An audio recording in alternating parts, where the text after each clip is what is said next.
কেন বারে বারে ভোটের আগেই দুর্ঘটনার মুখে পড়েন মমতা ব্যানার্জি? ভোট এলে কেন বেড়ে যায় মুখ্যমন্ত্রীর বিপদ?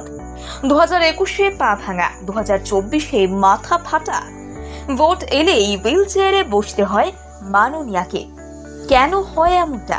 দেখুন, সামনের লোকসভা নির্বাচন, সেই নিয়ে উত্তপ্ত বঙ্গ রাজনীতি, কিন্তু এই উত্তেজনার মাত্রাকে আরো বাড়িয়ে দিলেন মুখ্যমন্ত্রী।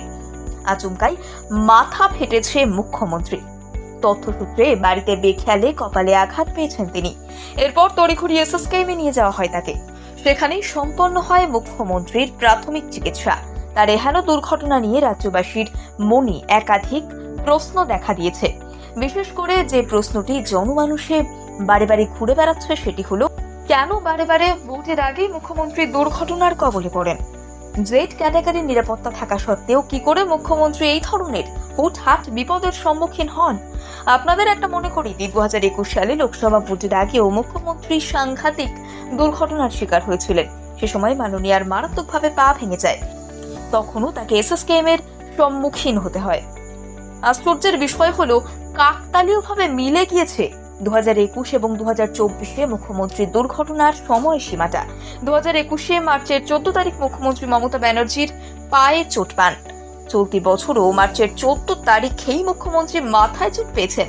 সত্যি অবাক লাগার মতোই বিষয় যে দুটো বছরই মুখ্যমন্ত্রী দুর্ঘটনার সম্মুখীন হয়েছেন, সেই দুটি বছরেই দুর্ঘটনার সময়সীমা এক। এই সম্পূর্ণ প্রেক্ষাপটকে সামনে রেখে আমজনতা থেকে বিরোধী শিবির অনেক কথাই সামনে এনেছে। অধিকাংশ ক্ষেত্রেই উঠে আসছে হুইল চেয়ারের তত্ত্বের কথা। সাধারণ পাবলিক থেকে বিরোধী শিবির বারে বারে এই হুইল চেয়ার তত্ত্বকেই হাইলাইট করছে। তাদের বক্তব্য, ভোট এলে মমতা ব্যানার্জির হুইল চেয়ারের প্রয়োজন পড়ে। ভোট এলেই মুখ্যমন্ত্রীকে হুইল চেয়ারের দ্বারস্থ হতে হয়।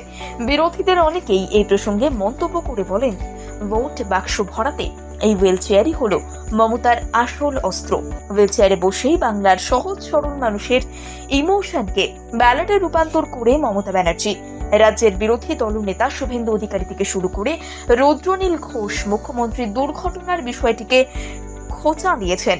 কি করে মুখ্যমন্ত্রী এত বড় দুর্ঘটনার সম্মুখীন হলেন, সেই বিষয়টির সত্যি মিথ্যে যাচাই করার কথা তারা জানিয়েছেন। অনেকেই আবার মমতা ব্যানার্জির কপাল ফেটে যাওয়াকে বানানো নাটক বলেও কটাক্ষ করেছেন। মাননীয় মুখ্যমন্ত্রীর কপাল বাস্তবে ফেটেছে কি ফাটেনি, সেই তর্ক বিতর্ক চলতে থাকবে। এই তর্ক বিতর্ক থামার নয়, তবে আমরা মাননীয় মুখ্যমন্ত্রীর সুস্থতাই কামনা করি। কেন বারে বারে ভোটের আগেই দুর্ঘটনার মুখে পড়েন মমতা ব্যানার্জি? ভোট এলে কেন বেড়ে যায় মুখ্যমন্ত্রীর বিপদ? 2021-এ পা ভাঙা, 2024-এ মাথা ফাটা, ভোট এলেই হুইল চেয়ারে বসতে হয় মাননীয়াকে। কেন হয় এমনটা? দেখুন,